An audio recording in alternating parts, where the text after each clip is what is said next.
মালদার মানিকচক গঙ্গাঘাটের পর এবার ভূতনির গঙ্গাঘাটে দেখা মিলল আস্ত এক কুমির। বৃহস্পতিবার এই ঘটনাকে ঘিরে জোর চাঞ্চল্য আতঙ্ক তৈরি হলো ভূতনি গঙ্গাঘাট এলাকায়। উল্লেখ্য, গত সোমবার দিনভর মানিকচক গঙ্গাঘাট এলাকায় গঙ্গা নদীতে একটি 7-8 ফুট দৈর্ঘ্যের কুমিরকে জলে ভেসে বেড়াতে দেখেন স্থানীয়রা।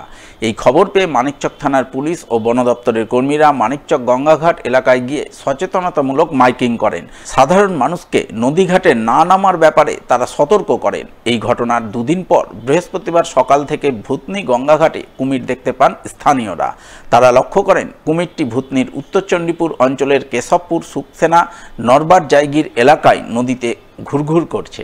স্বভাবতই নতুন করে কুমির দেখা দেওয়ায় ভূতনি নদীঘাট এলাকায় চাঞ্চল্য আতঙ্ক তৈরি হয় তা বলাই বাহুল্য।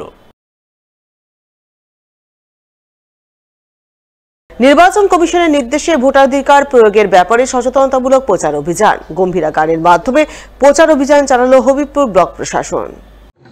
আমরা হলাম নারী শক্তি, আমরা দেব ভোট রে, ভোট দিয়ে বুঝে নেব নিজের অধিকার রে।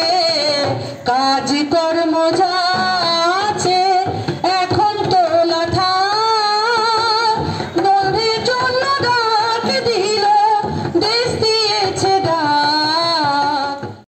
বুধবার বিকেলে এমনই ছবি নজরে আসে হবিবপুর ব্লকের আকতুল অঞ্চলের কেনপুকুর বাস স্ট্যান্ড সংলগ্ন এলাকায়। এই প্রসঙ্গে কি জানিয়েছেন হবিবপুর ব্লকের বিডিও অংশুমান দত্ত, শুনুন তার মুখ থেকেই। অলরেডি আমাদের লোকসভা ইলেকশনের ডেট ডিক্লেয়ার হয়ে গেছে।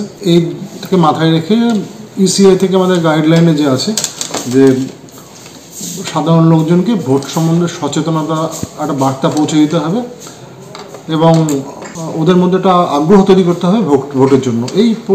এই পরিপ্রেক্ষিতে আমাদের আজকে ব্লকে মহিলা পরিচালিত দল দিয়ে গম্ভীরা, যেটা মালদার একটা ঐতিহ্য, সেটা করা হয় কেনপুকুরে। এই পুরোপুরি প্ল্যানটা আমাদের ওসি ইলেকশন অতীনে এবং আমাদের এসভি দেখছেন আমাদের এলিওমি ম্যাডাম, তো ওনারাই প্রপোজালটা আমাকে দেন, তো আমি এই কাজটা করেছি। আশা করি এতে জনসাধারণের মধ্যে যে বার্তাটা আমরা ইলেকশন কমিশন পৌঁছাতে আছে সেটা খুব ভালোভাবে পৌঁছাবে এবং আমাদের উদ্দেশ্য সাধিত হবে। মালদা ইংরেজবাজার ব্লকের কোতোয়ালি তারাকালী মোড় এলাকায় আয়োজিত 7 দিনব্যাপী শ্রীমদ্ ভাগবত পাঠ কথা অনুষ্ঠান শেষ হল বৃহস্পতিবার।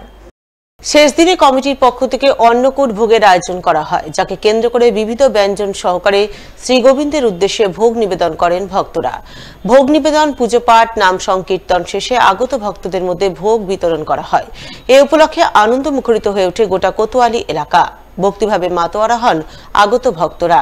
সাধারণ ভক্তদের পাশাপাশি অন্নকূট ভোগ নিবেদন পর্বে শ্রীগোবিন্দের দর্শন করে শ্রীগোবিন্দের শ্রীচরণে প্রণাম নিবেদন করেন দক্ষিণ মালদার বিজয়ী প্রার্থী শিরোপা মিত্র চৌধুরী।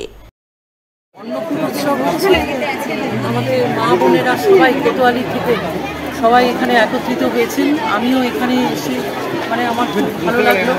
ঠাকুরের আশীর্বাদ প্রার্থনা করলাম। ঠাকুরজির কৃপা হলে আমাদের সব মা বোনেরা সুস্থ থাকবেন, ভালো থাকবেন, এটাই আশা করি। ভাগবত পাঠ অনুষ্ঠান ছিল, আজকে তার সমাপ্তি হলো এবং এখন আজকে অন্নকূট হওয়ার পরে হয়ে গেল অন্নকূট। এখন নরনারায়ণ সেবা সবারই হবে, ভোগ সেবা হবে সবারই। যত লোক আছে সবাই যেন এখানে ভোগ পায় এবং ধীর সুস্থ সবাই ভোগ প্রসাদ গ্রহণ করে তারপরে এখান থেকে যায়।